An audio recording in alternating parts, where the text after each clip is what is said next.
గుర్తుకొస్తున్నాయి గుర్తుకొస్తున్నాయి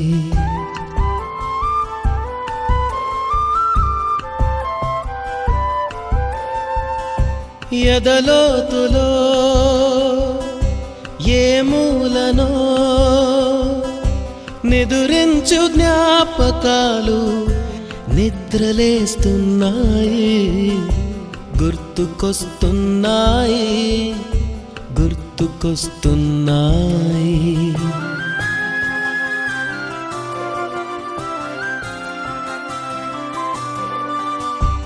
ఈ గాలిలో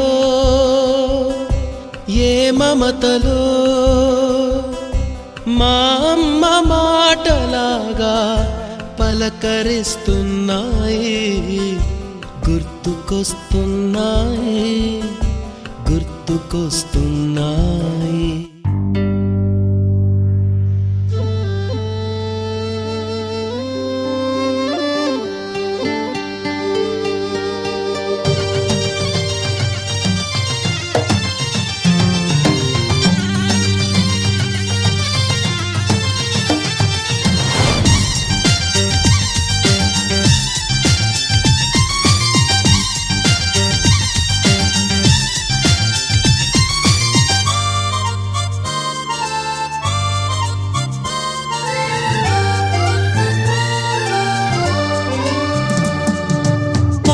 కాలం కిందట బ్రహ్మదేవుని ముంగిట రెండు ఆత్మలు కోరుకున్నవి ఓవరం రూపురేఖలు వేరట ఊపిరొకటే చాలట ఆవరాన్నే స్నేహమంటున్నాం మనం కంటి పాపని గవర్నమెంట్ అయినా నాన్ గవర్నమెంట్ సెక్టార్లోనే మీరు మొత్తం సెటిల్ అవ్వటం నాకు చాలా ఆనందంగా ఉంది.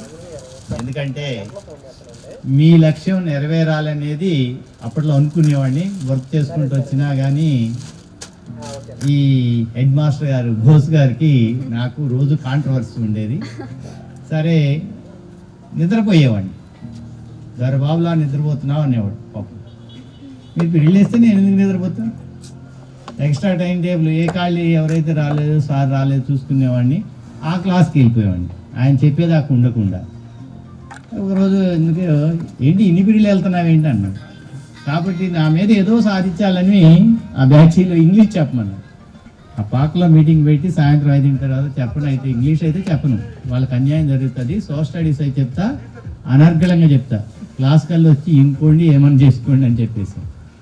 అలాగే ఆ లక్ష్యం కోసమే 9th మీ తర్వాత బ్యాచ్ వాళ్ళకి 9th క్లాస్ సోషల్ చెప్పడం, 8th క్లాస్లో సోషల్ స్టడీస్ చెప్పడం, తర్వాత మొత్తం మీద వర్క్ డివిజేషన్ అందరూ కూడా స్టాఫ్ అంతా కూడా అనుకొని చేసుకోవడం వల్ల మొత్తం మీద విజయం సాధించాం. అప్పుడు ఈ ప్రైమరీ సార్లు కూడా అంటే అప్పుడు ఒక యూనిటీ అనేది కాంప్లెక్స్ లాగా పనిచేసుకుంటూ పోవడం వల్ల నెరవేరింది. శేషగిరి కలిసినప్పుడు కూడా శేషగిరి ట్రైన్లో కలిసాడు అయ్యేదేవర వాళ్ళ సిస్టర్ ఎవరో ఉండేవాళ్ళు మన దగ్గర పార్ట్ టైం పనిచేస్తారు.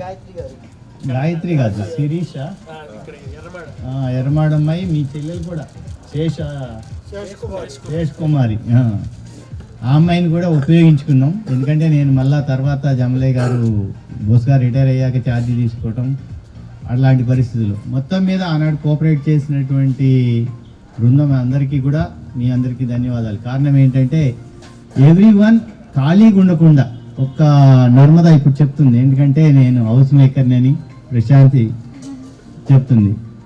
సరే హౌస్ మేకరు అయినప్పటికీ మీ పిల్లల్ని మీరు ఎట్లయితే ఆనాడుకో ఎంతో కొంత తపత్రయపడి చదవడానికి ప్రయత్నం చేసుకొని చదివి సెటిల్ అయిపోయారు, ఇక మీ ఓన్ కానుల మీద మీరు బతకగలుగుతారు.